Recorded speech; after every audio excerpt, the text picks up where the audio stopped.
तव कथामृतं तप्तजीवनं कविभिरीडितं कल्मषापहं श्रवणमंगलं श्रीमदाततं भुवि गृह्णन्ति ये भूरिदा जनाः।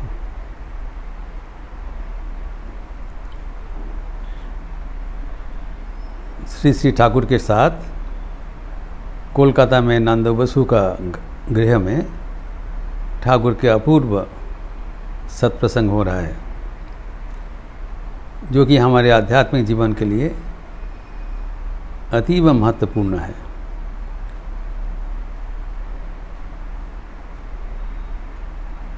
हम लोग ज्ञानी होने चाहते हैं। हमारे भीतर जो अज्ञान है, देहात्म बुद्धि है, मैंपन मेरापन है, वो दूर करना चाहते हैं। लेकिन जब ज्ञान हो जाता है वो कैसे पता चलेगा? वो ठाकुर संक्षिप्त रूप से बता दिया। ज्ञानेर दुटी लक्षण आछे, एकटी अभिमान थाकबे ना, द्वितीय शांत स्वभाव। एक अभिमान नहीं रहेगा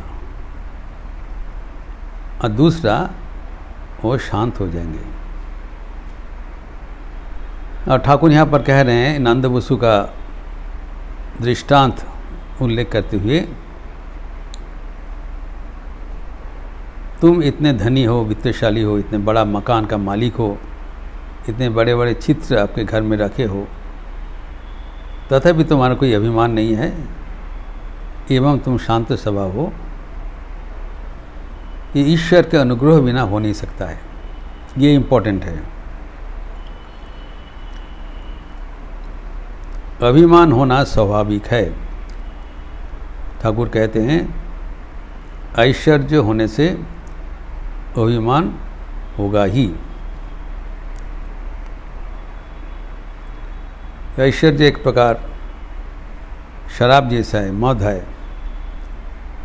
शराब पीने से नशा होगा, स्वाभाविक है। और ऐश्वर्य हमारे जीवन में आ भी सकता है, तो हमें सीखना पड़ेगा ऐश्वर्य होने से उसका जो मंद प्रकृति है उसको कैसे हम निरसन करें, how to nullify its ill effect. लेकिन ये मान के चलना पड़ेगा ऐश्वर्य होने से, रिकॉग्निशन होने से, प्रतिपत्ति होने से अहंकार आता है। गोस्वामी तुलसीदास जी रामचरितमानस में इसीलिए कहते हैं कि जब दक्ष, जो सती के पिताजी शिवदुहिता, जब प्रजापति बने, पूरे त्रिभुवन का राजा बने, तब उनका ऐश्वर्य वृद्धि हुआ और उनके अभिमान हो गया।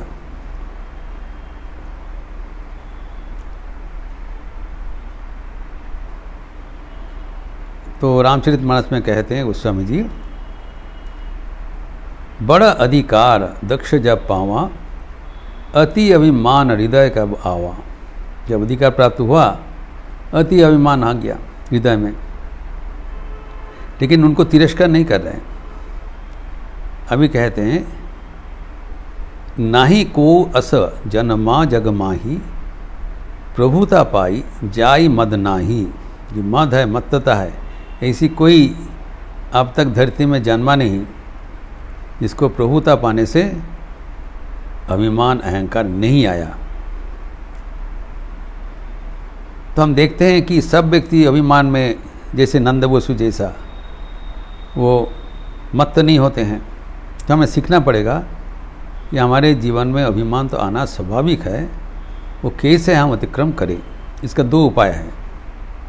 एक तो जब मैं बताया, विचार करके शंकराचार्य जैसे कहते हैं, ज्ञान पद हमें मानना पड़ेगा जो अभिमान का क्या कितना मंद प्रभाव है हमारे ऊपर। इसलिए कहा है विवेक चूड़ामणि ग्रंथ में अभिमानम सुरापनम गौरवम घोररौरवम प्रतिष्ठा शुकरी विष्ठा तस्मात् एतत् त्रयम त्यजेत। जानना पड़ेगा जो अभिमान है ये सुरापान जैसे खतरनाक है, हमारा बुद्धि विभ्रम कर देंगे, हमें गिरा देंगे। एवं जो गौरव हमें मिल रहा है वो हमें रौरव नामक नरक में हमें गिरा देंगे। ये मतलब प्रतिष्ठा रिकॉग्निशन जो बढ़ोतरी हमें मिल रहा है वो शुकरी विष्ठा के जैसे त्याज्य है, ये विचार करके छोड़ना है। और दूसरा भगवान के चरणों में प्रार्थना करना। प्रार्थना करने से प्रभु की कृपा से हमारे अहंकार हट जाएगा। क्योंकि जैसे हम बताया जब तक मैं हूँ तब तक वो नहीं रहेंगे। अगर हम भगवान को चाहते हैं हमें चुनना पड़ेगा, who will be the owner of our heart, me और माई बिलवेड, दोनों का जगह नहीं है। अगर हम भगवान को चाहते हैं मुझे छोड़ना पड़ेगा। तो जब इसीलिए कहा ठाकुर आमी मूल्य घुची वे जंजाल, जब वो मैंपन चला जाएगा, आमी बोले मिलाई आमी आर किछु ना चाहिए। वो रविंद्र संगीत में जो बताया, जब मैं घोषणा कर देते मैं नहीं हूँ, ये पूरा जाएगा आपके लिए है, आप आइए। जब मैंपन चला जाएगा तब ईश्वर अधिकार कर लेते हैं। इसलिए ठाकुर ने बताया अभिमान का स्थान नहीं रहना चाहिए। अभिमान एक प्राचीर जैसा है जो जीव और ईश्वर के भीतर फर्क कर देते हैं। और अभिमान अहंकार का प्राचीर जितना घटते जाएंगे उतना ही हम भगवान के करीब पहुंच जाएंगे। आज जो प्राचीर बिल्कुल नहीं रहेगा तब भगवान ही रहेंगे, हम नहीं रहेंगे। ठाकुर कहते हैं तुम ढूंढो तुम कौन हो, ढूंढते ढूंढते देखोगे तुम्हारा कोई अस्तित्व नहीं है, भगवान ही है। पहले से थे, अभी भी है, आगे भी रहेंगे। तो तुम्हारा भिन्नता भगवान के साथ हो जाएगा, तब सकल रहते आमी आमाते सकल आनंद आनंद आनंद, तब पूरा मात्रा से आनंद मिलेगा। इस सुंदर ढंग से उनको समझा दिया। अभी हमारे आध्यात्मिक जीवन में और एक प्रतिबंधकता है, वह है हमारा अवांतर अनुसंधित्सा, अनवांटेड इंटरेस्ट इन लाइफ। ये भी आध्यात्मिक जीवन के बड़ा प्रतिबंध, great obstacle in our spiritual life. Thakur एक एक करके सबको निरसन कर दे रहे हैं अद्भुत रूप से, और मास्टर मशाई भी बहुत सुंदर ढंग से उपस्थापन कर रहे हैं through dialogue, through incident, through event. और हमें बड़ा बड़ा सीख मिल जा रहा है विदाउट आवर नॉलेज।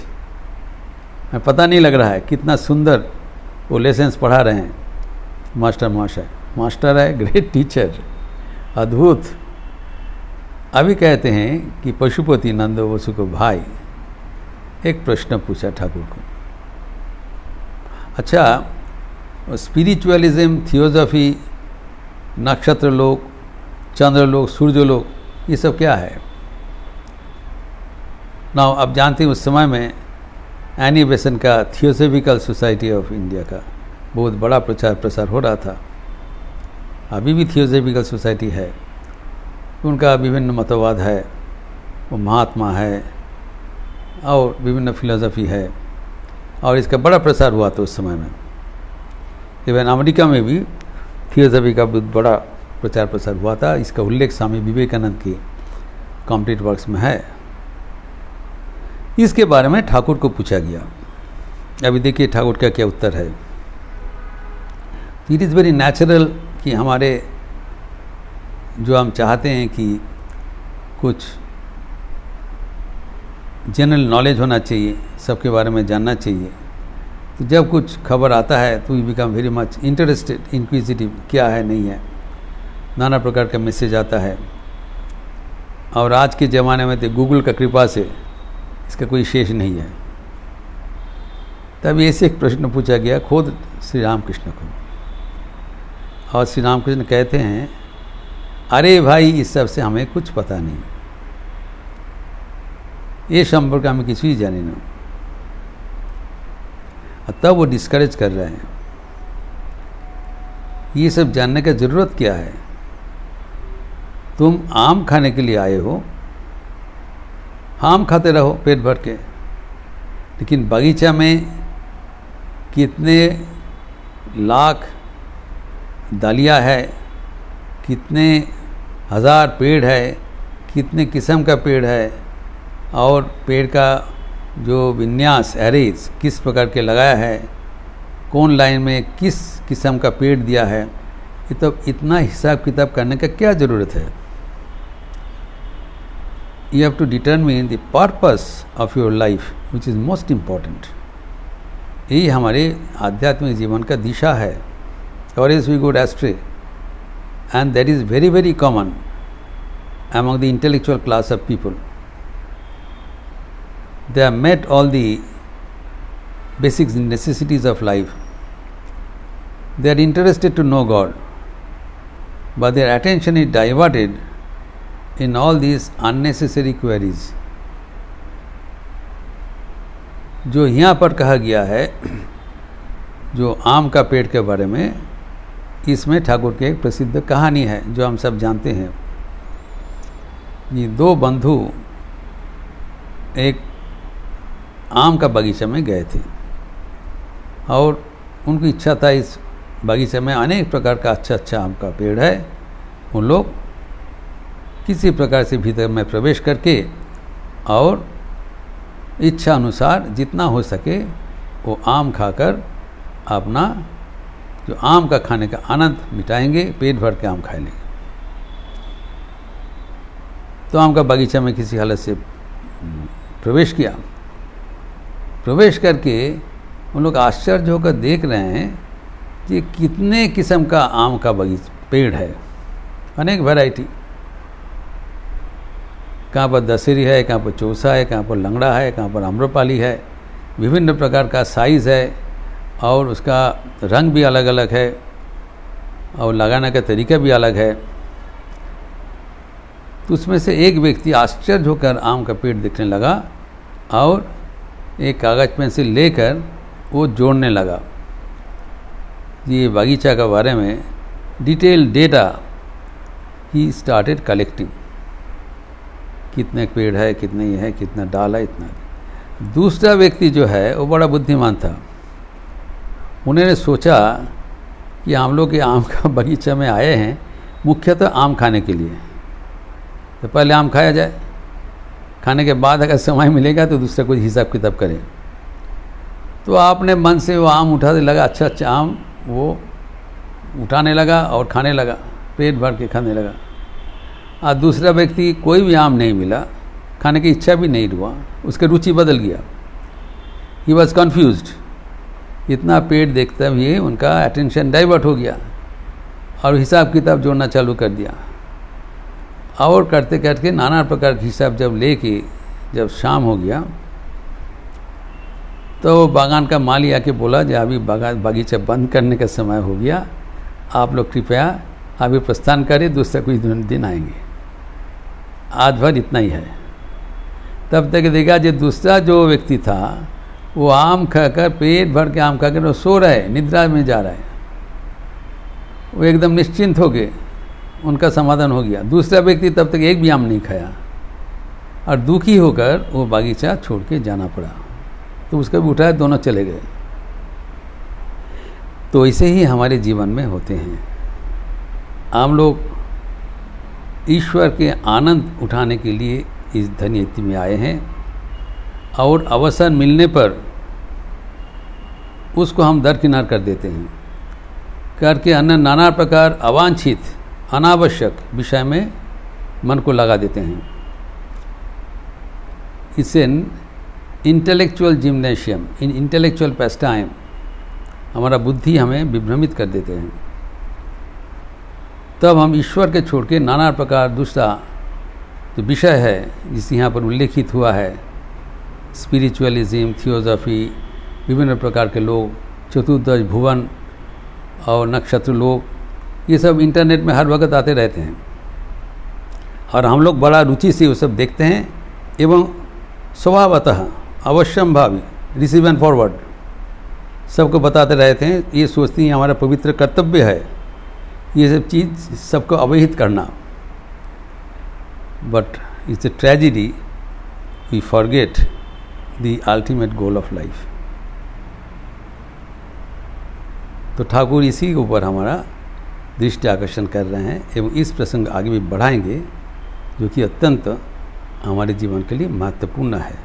इसको हम चर्चा अगले दिन करेंगे। ओम शांति शांति शांति। हरि ओम तत्सत। श्री राम कृष्णार्पणमस्तु। आज बहुत पावन दिवस है। एक तो मंगलवार है, शाम को आरती के बाद हनुमान चालीसा होगी, और आज भगवान श्री रामकृष्ण का अंतरंग पार्षद स्वामी रामकृष्णानंद जी की जयंती है। उनके पावन जीवनी एवं वाणी का चर्चा होगा आरती के उपरांत। मैं यह प्रसंग करूँगा। आप लोग सब स्वागत है। रामकृष्णानंद जी का जीवन अनूठा जीवन है, वो अवश्य पठनीय है एवं आज के दिन स्मरणीय है। आप लोग समय मिलेगा तो ज़रूर शामिल होंगे। अच्छे रहिए, स्वस्थ रहिए, आनंद में रहिए। नमस्कार।